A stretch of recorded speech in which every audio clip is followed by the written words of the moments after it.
are going to be starting out with the violence in Africa. Hezron Chetty, take it away.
Serious part of the show. Go for it. General knowledge, music, quiz challenge. Yeah, no, seriously, let's get into fighting style. Yes. If you know the answer, shout Nick. If I know the answer, I'm gonna shout Hezron. Yeah, okay. Just so that we can't confuse people, because we obviously look a hell of a lot alike.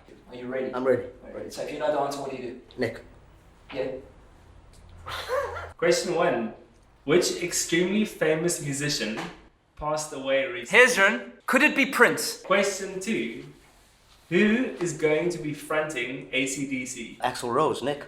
Which international R&B singer performed in Cape Town this week? Hezron, I actually think you got that first. did So I? out of a courtesy, I'm going to let you go. Mariah Carey. Which South African band shared a performance with Mumford & Sons? Hezron, I'm going to go with Beatenberg. You're probably going to finish by saying on the Jules Holland show, but I'm going to go with Beatenberg. Name any one of the SAMA 2016 nominees for Best Album of the Year. Hezron, Franz of Co. Which musical instrument is dominatingly present in Adele's Someone Like You? Hezron, cello. Vocals. This instrument. Beautiful instrument. It's an instrument. It's a beautiful instrument. Hezron, piano. Yes. Someone's getting whooped. Which US state is mentioned in the lyrics of Lady Gaga's Poker Face? Hezron, Texas. God, that's almost embarrassing. Maybe I should retract that. Just go. Torn was a major hit single in 1997. Hezron, Natalie Imbruglia. What? Wow, you are getting This is cheesy. Okay. Question 9. What is the first line from Alanis Morissette's Ironic? Hezron, isn't it ironic? Hezron, An Old Man Turned 98. Yes. Only because I'm an Alanis fan. I can tell. Who Wants to Live Forever by Queen was originally written for the soundtrack of which movie? Hezron, the Highlander. Right, can we get all the serious stuff now for the interview? Ladies and gentlemen, with another spectacular piece called Sea Journey, Hezron Chetty.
I am very pleased to introduce our first, not mental, instrumental artist, the Mr.